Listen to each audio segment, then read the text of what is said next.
Bonjour et bienvenue pour ce nouvel épisode de mon bazar sur Old School is Beautiful. Et pour cet épisode, on va partir un petit peu dans les choses courantes de mon bazar, car je vais vous inviter à découvrir les jeux Super Nintendo et Super Famicom que je possède en boîte. Mais avant cela, je vous propose de vous abonner à la chaîne, ainsi que d'activer la cloche afin de ne louper aucun des futurs épisodes d'Old School is Beautiful. Ça me ferait très plaisir, et je vous envoie tout de suite le jingle.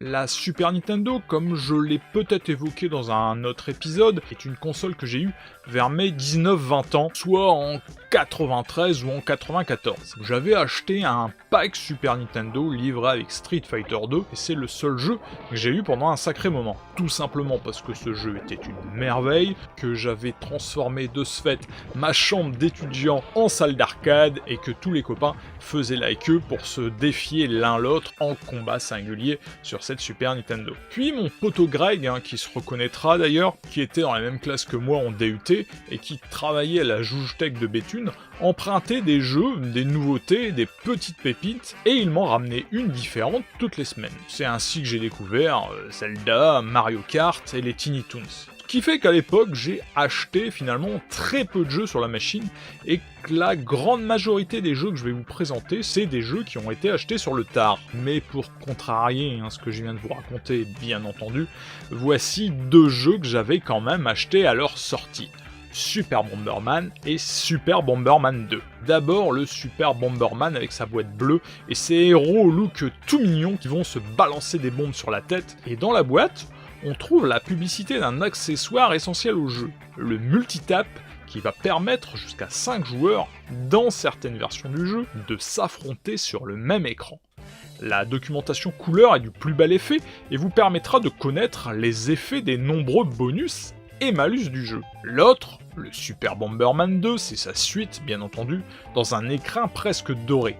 Alors là-dedans, pas de publicité pour le multitap, mais une carte de sondage permettant de donner son avis sur le jeu. La documentation tout en couleur est toujours aussi sympathique, avec des Bomberman tous plus mignons les uns que les autres. Je possède bien un multitap pour jouer à ces jeux, mais je pourrais pas vous le montrer ici parce qu'il est rangé quelque part dans la chambre de ma fille, et il faudrait que je bouge à l'appel une tonne de poupées afin d'accéder au tiroir dans lequel il est rangé. Mais par contre, ce n'est pas le multitap qu'on a vu dans la publicité. Mais ce qui est sûr, c'est que cet accessoire est essentiel pour cette série de jeux, car je dois bien l'avouer, je n'ai jamais joué en solo à un Bomberman. Pour ceux qui ne connaîtraient pas, dans Bomberman, on doit exploser la tête de ses adversaires de manière mignonne, avec des bombes et divers autres bonus comme les coups de poing pour balancer les bombes au-dessus des murs, ou les coups de pied pour les faire glisser. Au fur et à mesure des épisodes, les bonus et les arènes de jeu se sont étoffés, tout comme les différents moyens de faire des crasses aux adversaires. Autant dire qu'il émane de ces jeux une aura de rigolade et de très bons souvenirs. Autre jeu que j'avais acheté à l'époque, décidément je n'arrête pas de me faire mentir, Starwing, plus connu également sous le nom de Star Fox. Sorti en 1993, ce jeu incorpore une puce appelée la Super FX pour générer des polygones et donc un jeu en 3D. Ce que j'avais oublié, c'est les images très réalistes qui ornent la documentation du jeu, avec les héros du jeu qu'on croirait presque réels. Le reste de la documentation n'est pas en reste avec des screenshots du jeu, mais encore des portraits des héros ou des images très jolies des vaisseaux qu'on va piloter. Starwing était une petite claque visuelle à l'époque, même si personnellement de la 3D j'en avais déjà bouffé sur Amiga avec Epic par exemple, ou encore de manière plus fluide sur PC. Mais jamais dans un jeu comme ce Starwing. Parce que sur PC, un shoot 'em up 3D de type, on va dire, rail shooter, ça courait pas les rues. On avait bien Wing Commander, mais ce n'était pas de la vraie 3D, et puis c'était pas sur rail non plus. Bien qu'on avait un scénario déjà bien présent comme dans Star Fox. Oui, je mélange les noms. Star Fox, Starwing. D'ailleurs, pourquoi Starwing en Europe au lieu de Star Fox? De ce que j'ai pu trouver sur le net, il y aurait deux raisons, à savoir même si l'une des deux raisons est vraie d'ailleurs. Mais il serait possible que le changement de nom soit pour éviter un problème avec un jeu s'appelant déjà Star Fox qui existe sur Atari 2600, ou seconde hypothèse, pour éviter d'avoir une prononciation trop proche d'une société allemande appelée Star Fox avec un V. mais qui en allemand se prononcerait Star Fox. Un faux intox. N'hésitez pas à donner votre version du pourquoi et du comment en commentaire si jamais vous avez une autre version de cette histoire, ou encore mieux, la vérité vraie de la chose. J'y ai joué récemment et je dois avouer que j'aimerais bien me trouver une version japonaise pour avoir un petit boost de vitesse grâce aux 60 Hz. Car la version européenne, hélas, ne fonctionne pas correctement quand on passe la console à cette vitesse. Les glitches sont de la partie.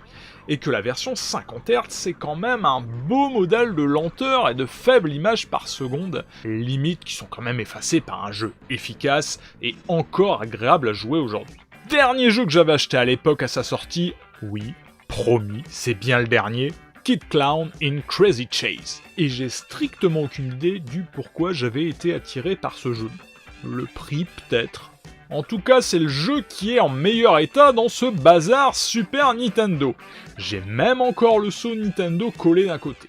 La cartouche a encore son plastique de protection, et dans le package, il y a une publicité pour divers jeux Nintendo, les précautions d'emploi, et bien entendu la documentation du jeu qui est également en couleur, expliquant le scénario du jeu, avec les screenshots présents in-game. Comme je le disais, je ne sais plus pourquoi j'avais acheté ce jeu, mais en tout cas, je l'avais pas regretté car c'est un jeu comme je les aime, mignon et rigolo. Vu en presque 3D isométrique, on contrôle Kid Klown qui va devoir récupérer une bombe avant qu'elle n'explose. En fait, on démarre à l'endroit où la mèche de la bombe est allumée, et on va devoir aller plus vite que la mèche ne se consume pour empêcher l'explosion. Dit comme ça a l'air simple, mais bien sûr, la route est jonchée de pièges, mais aussi de bonus à ramasser. Et les contrôles ne sont pas évidents à cause de la représentation 3D isométrique. Faut souvent aller en biais pour bouger au bon endroit, et la perspective est quelquefois faussée. De ce fait, on tombe dans un trou en croyant pouvoir passer au-dessus. Pourtant, ce jeu m'a laissé un bon souvenir, mais surtout par son côté déjanté, plus que pour sa jouabilité, ça c'est sûr. Je vous le présente celui-là ? Bah, c'est du classique quoi. Bon, je sais que j'y jouais en étant étudiant, mais je pense pas que c'était avec cet exemplaire. Parce que cette version ici, c'est une série super classique qui a bien vécu. Je ne suis pas du tout spécialiste des différentes versions de telle ou telle réédition de jeu. Mais je ne pense pas que ce soit une des premières éditions de Mario Kart. Je verrais ça plutôt comme une édition Player Choice ou autre édition best-seller. Donc ce n'est certainement pas cette version que je possédais à l'époque. Mais c'est une version que j'ai dû acheter sur le tard en brocante. Par contre, je suis pas sûr que la cartouche et la documentation soient celles de cette édition classique. Pas qu'en soi ça me dérange, mais si vous avez des infos à me donner en commentaire, n'hésitez pas, au moins je saurai si j'ai une version dépareillée ou pas. Bon sinon, c'est Super Mario Kart quoi, on va pas s'étaler des heures là-dessus, à part que j'ai dû rager des dizaines de fois me faire doubler sur la ligne d'arrivée comme à chaque épisode sorti depuis quelques décennies. Encore une fois, ce jeu me laisse des souvenirs en multi plein la tête, comme souvent sur les jeux Nintendo. Super Ghouls and Ghosts, qui va bien avec mon t-shirt je trouve, me montre pourtant à quel point j'ai vieilli. Comme on l'a vu, le jeu possède une boîte très mauve, dirons-nous, avec un titre vert typé un peu slime, assez étrangement, et la cartouche reprend bien sûr le code couleur.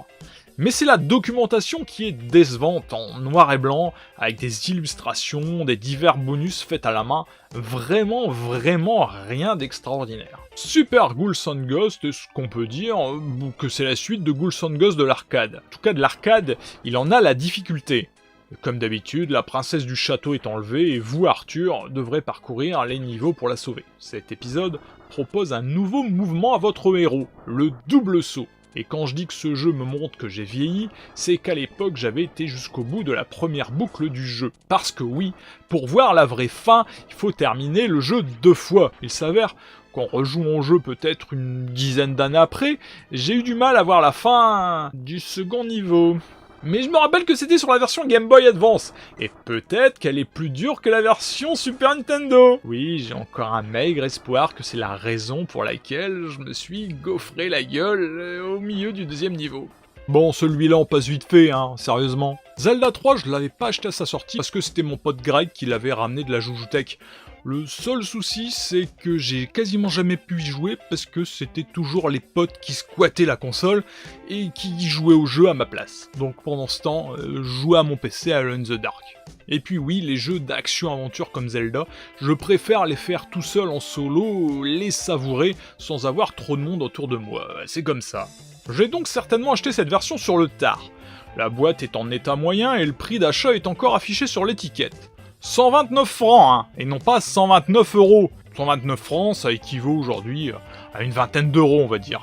La documentation est en état correct, pour moi en tout cas, jolie et colorée. Mais ce que je me rappelais pas, c'est que j'avais un plan livré avec le jeu, qui donne la topographie de la région du jeu, ainsi que les plans des premiers donjons, une bonne surprise en soi. Et c'est encore un Zelda que j'ai jamais terminé. Alors le problème avec les Zelda, c'est que soit je m'en lasse rapidement, soit je bute sur une difficulté que j'arrive pas à passer, qui me donne pas envie de progresser. Sur celui-là, encore une fois c'était sur Game Boy Advance, et c'était sur un donjon de glace je crois. Et tous les ans, depuis 3-4 ans, je recommence pendant l'été, par exemple Zelda 1 sur NES, et tous les ans, j'avance d'un ou deux donjons en plus. Mais toujours je finis par me lasser. Je ne sais pas, j'arrive pas à être plus réceptif que ça cette série. Le seul que j'ai terminé est celui sur Wii, le Twilight Princess. Les autres, j'ai toujours lâché en cours de partie sans jamais y revenir. Super Turrican 2, je me rappelle l'avoir acheté chez Gameswave, une super boutique indé de Lille qui hélas n'est plus. La boîte est pas en super état, mais par rapport au prix d'achat que je trouvais déjà cher à l'époque, je ne m'en suis pas trop mal sorti quand on voit hélas son prix aujourd'hui. La documentation en couleur reste présente, mais elle ne semble que comporter que de l'anglais. Ça c'est assez étrange. Est-ce que ce serait une version anglaise uniquement que je posséderais ? Fort possible. En tout cas, le jeu est jouable dans une console PAL, bien entendu, et c'est bien là le plus important. Et avec ce jeu, je pensais retrouver les sensations que j'avais eues sur les Turrican Amiga. Je dois avouer que ce fut une douche assez tiède. Super Turrican 2 utilise pas mal les effets de la Super Nintendo, mais je trouve le jeu moins dynamique que ses prédécesseurs sur Amiga, voire même plus lent tout simplement. Je pense aussi que le level design est plus linéaire, alors que les niveaux des grands frères étaient de vrais labyrinthes, d'endroits à fouiller pour trouver des bonus et autres vies cachées.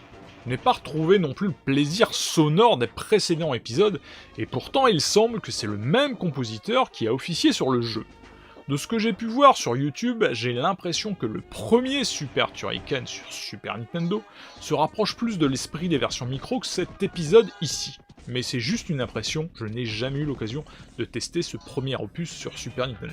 Sparkster, c'est également un jeu que j'avais acheté chez Gameswave. La boîte a bien vécu, les étiquettes sur les boîtes, ça me dérange pas outre mesure, elles montrent que le jeu a vécu. Mais les étiquettes arrachées, c'est assez dégueu, je dois bien l'avouer. Par contre, c'est la première fois que je vois un Konami Golden Game Point. Aucune idée de la signification d'ailleurs. La cartouche, comme toujours, reprend l'image de la boîte, et la documentation couleur nous montre les ennemis et Sparkster de manière joliment dessinée. J'ai un double souvenir de ce jeu. D'abord, un excellent souvenir avec un personnage assez dynamique qui pouvait s'accrocher aux plateformes grâce à sa queue. C'est pas pour ça que j'en garde un souvenir, spécialement quand même, ne me donnez pas de mauvaises intentions. Et puis j'ai découvert Rocket Knight Adventure sur Mega Drive, un jeu que j'ai adoré et dévoré. Le seul défaut du jeu, c'est que je l'avais trouvé trop simple. Rocket Knight Adventure, le héros est Sparkster, et voulant prolonger le plaisir de jouer ce héros, j'ai remis Sparkster sur Super Nintendo. Je sais pas si je suis très clair. Sauf que là, ça a fait plouf. Le côté totalement déjanté et nerveux de Rocket Knight, je ne le retrouvais pas vraiment dans ce Sparkster sur SNES, voire même pas du tout. J'avais l'impression plus que le jeu était vide graphiquement. Alors peut-être que si je prends le temps de reglisser la cartouche dans la console, je rechangerai peut-être encore une fois d'avis. Il faudrait peut-être que je le fasse finalement en vidéo pour le redécouvrir pour la chaîne. Ce serait pas une mauvaise idée. On va s'arrêter là pour la première partie de la découverte de mes jeux Super Nintendo en boîte. Dans la seconde partie, on continuera sur les jeux Super Nintendo en boîte et on y adjoindra des jeux Super Famicom. Oui, je coupe en deux les épisodes pour faire durer le plaisir. Parce que le plaisir, il est fait pour durer. Il ne me reste donc plus qu'à vous souhaiter beaucoup de plaisir, de vous remercier d'avoir regardé cette vidéo jusqu'au bout, et je vous dis à très bientôt pour la suite de cette découverte dans Old School is Beautiful. Ciao, bye bye.